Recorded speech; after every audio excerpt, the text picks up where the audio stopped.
Welcome to Pod Save English, the podcast that transforms your interview game from good to outstanding. I'm Melody, and I've spent the last 15 years helping professionals land their dream jobs across every industry you can imagine. And I'm Avery. As a former Fortune 500 hiring manager and current executive coach, I've conducted over 3,000 interviews and seen every mistake and success story in the book. Today, we're diving deep into the most comprehensive guide to interview questions you'll ever hear. That's right. We're covering everything from technical skills questions to salary negotiation, behavioral assessments to industry-specific scenarios.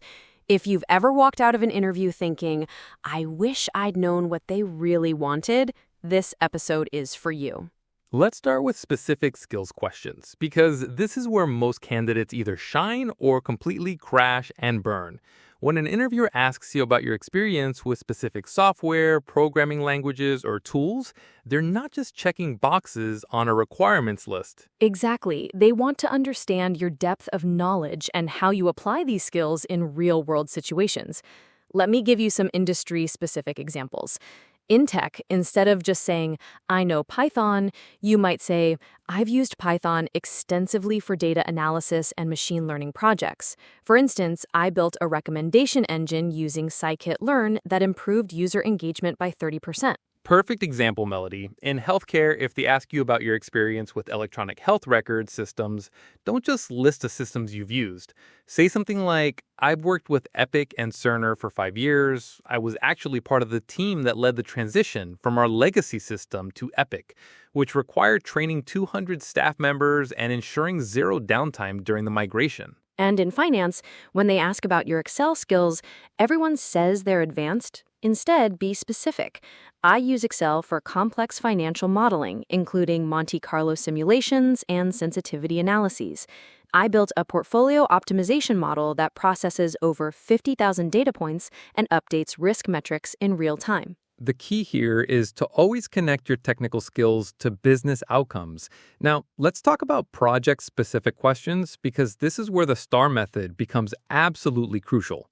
STAR stands for situation, task, action, and result.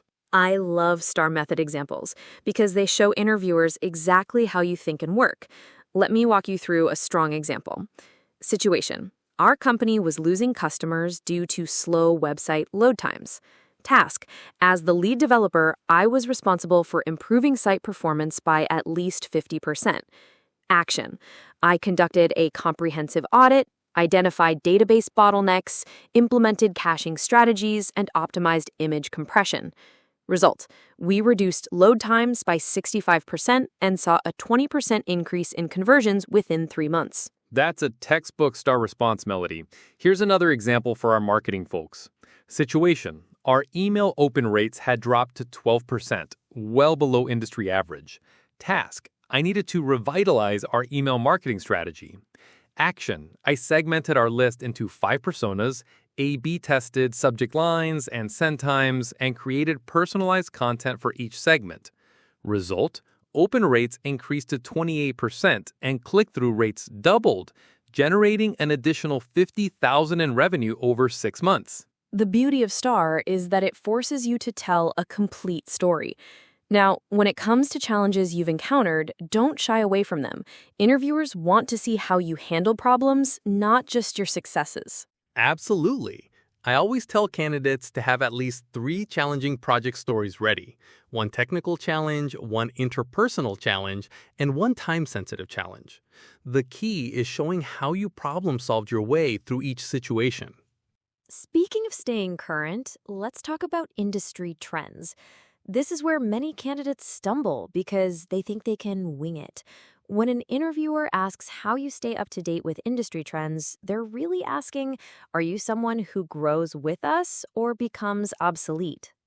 For tech professionals, mention specific resources. Don't just say, I read tech blogs. Say, I follow Hacker News daily, attend React conferences annually, and I'm currently completing AWS Solutions Architect certification because cloud migration is becoming essential in our industry. In healthcare, you might say, I subscribe to the New England Journal of Medicine, attend monthly grand rounds presentations, and I'm part of a professional network that discusses emerging treatment protocols. Recently, I've been studying telemedicine integration because patient care is rapidly shifting toward hybrid models. And here's a pro tip for finance folks. Mention both traditional and emerging trends. I read the Financial Times and Wall Street Journal daily, but I also follow fintech developments through TechCrunch and attend blockchain meetups because cryptocurrency and DeFi are reshaping how we think about traditional banking. Now let's dive into hypothetical scenarios, because this is where interviewers really test your thinking process. These questions often start with, how would you approach? Or what would you do if? They want to see your problem-solving methodology. Let me give you a role-play example. I'm the interviewer, you're the candidate. Melody, imagine you're leading a software project that's 2 weeks behind schedule. The client is demanding delivery on time, your team is working overtime, and you've discovered a critical bug that could take another week to fix. Walk me through your approach. Great question, Avery. First, I'd assess the critical bug's impact on core functionality. If it doesn't affect primary user workflows, I'd document it for post-launch fixing. Then I'd have an honest conversation with the client about 3 options. Deliver on time with the bug noted for immediate post-launch resolution, extend the deadline by 1 week for the complete fix, or deliver a reduced feature set on time and add the remaining features in Phase 2. I'd present each option with clear trade-offs and let them decide based on their business priorities. Excellent answer, Melody. You showed risk assessment, stakeholder communication, and solution-oriented thinking. That's exactly what we want to hear. Now, let's contrast that with a poor answer. I just tell the team to work harder and fix everything. Right. The poor answer shows no strategic thinking, no stakeholder management, and could lead to team burnout. Let's talk about professional background questions, because these can be tricky, especially if you have career gaps or changes. When walking through your resume, create a narrative thread. Don't just list job duties, show progression and learning. For career changes, emphasize transferable skills. If you moved from teaching to corporate training, say, my classroom experience taught me how to engage diverse learning styles and adapt content delivery, skills that directly translate to corporate training environments. For career gaps, be honest but positive. I took 18 months to care for an aging parent, during which I also completed my project management certification and freelanced on 2 marketing campaigns. This experience taught me time management and reinforced my passion for this field. Now, here's something many candidates don't understand: the difference between behavioral and technical questions. Technical questions test your hard skills and knowledge. Behavioral questions test your soft skills and cultural fit. Technical question: how would you optimize an SQL query that's running slowly? Behavioral question: tell me about a time you had to work with a difficult team member. The technical question has a right answer. The behavioral question tests your emotional intelligence and interpersonal skills. For behavioral questions, always use real examples. Show empathy and collaboration, and demonstrate growth mindset. Never badmouth former colleagues. Instead of, my coworker was lazy, say, I worked with someone who had different communication styles, so I adjusted my approach to find common ground. Let's address the elephant in the room: salary negotiation questions. When they ask, what are your salary expectations? Many candidates either lowball themselves or price themselves out. Here's the strategy that works. First, do your research. Use Glassdoor, PayScale, and industry reports. Then give a range, not a specific number. Based on my research and experience level, I'm looking for something in the 90 to 110,000 range, but I'm open to discussing the complete compensation package. And remember, salary is just one part. Consider benefits, vacation time, professional development budget, flexible work arrangements, and stock options. Sometimes a lower salary with better benefits is actually worth more overall. Speaking of flexible work arrangements, remote and video interviews have their own unique challenges. Technical issues aside, you need to master the art of virtual communication. Camera positioning is crucial. Place your camera at eye level so you're looking directly at the interviewer, not down at them. Lighting should come from in front of you, not behind you, and test everything beforehand: your internet, your audio, your video software. For virtual interviews, energy is everything. You need to be 20% more animated than you would be in person because video flattens your personality. Smile more, gesture more, and maintain eye contact with the camera, not the screen. Now let's talk about follow-up questions and what they really mean.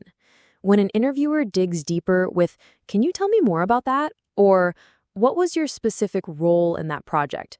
they're not being difficult. They're trying to understand your actual contribution versus your team's contribution.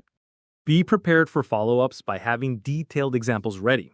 If you mention leading a project, know exactly what leadership actions you took.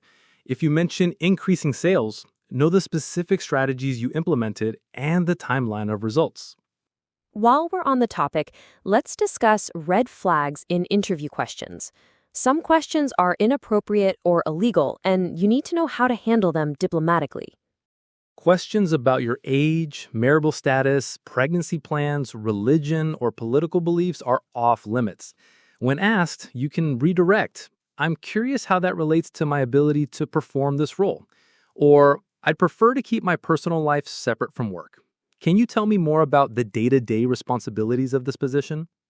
Other red flags include vague job descriptions, unwillingness to discuss compensation, or questions that suggest unrealistic expectations like, "How do you feel about working weekends regularly?"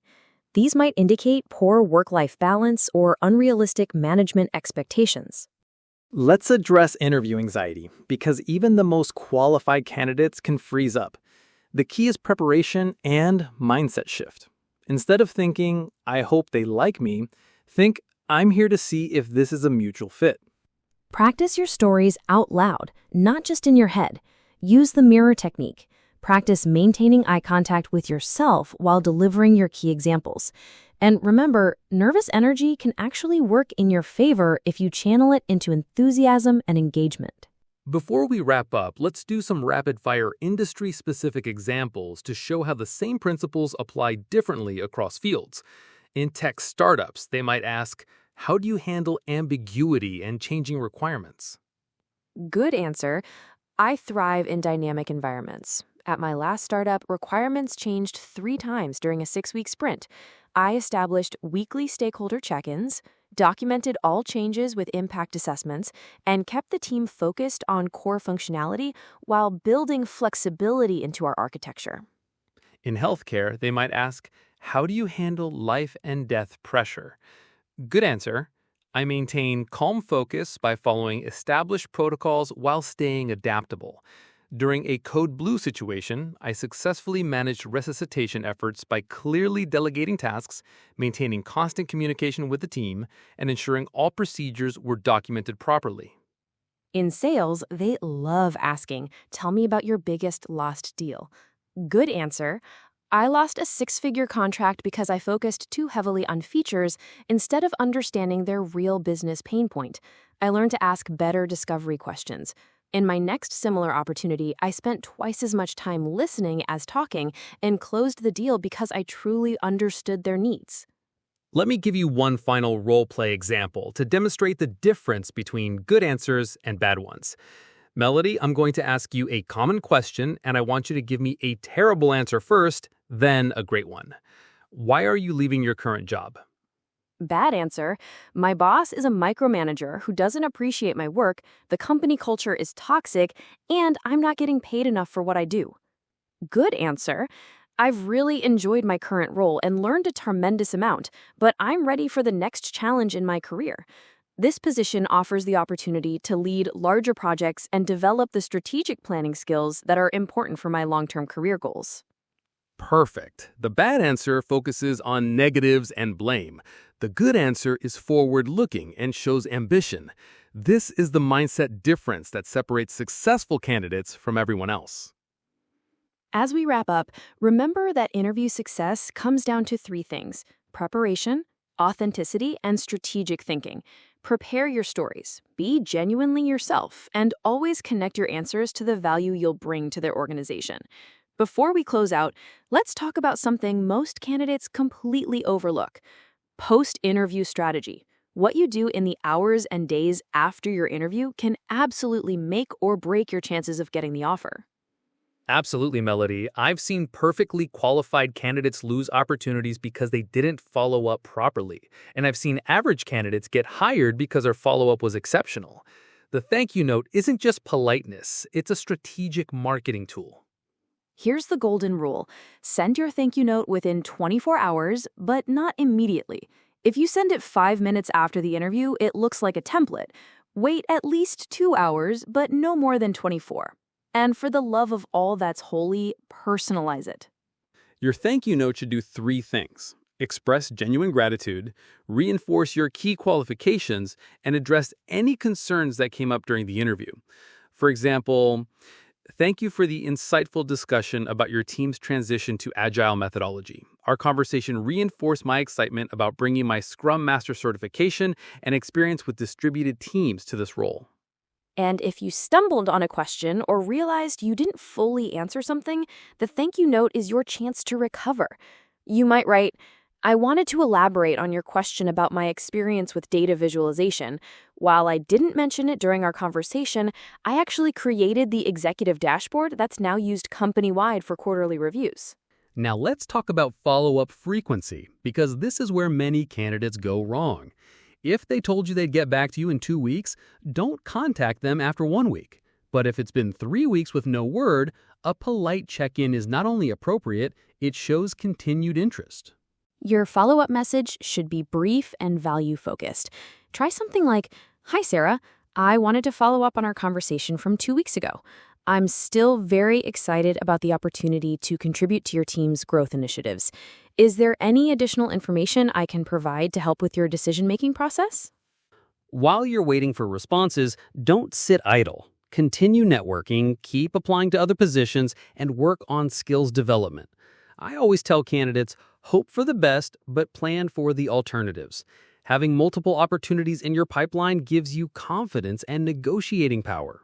And here's something crucial: how to handle rejection gracefully. If you don't get the offer, send a brief, professional response thanking them for their time and expressing interest in future opportunities. I've seen candidates get hired 6 months later because they maintained a positive relationship after rejection. The hiring manager remembered their professionalism and reached out when another position opened. Remember, the interview process doesn't end when you walk out the door. Your post-interview behavior is part of your candidacy. Show the same professionalism, attention to detail, and strategic thinking in your follow-up that you demonstrated during the interview itself. This consistency reinforces that you're the right choice. That's all for today's comprehensive dive into interview mastery.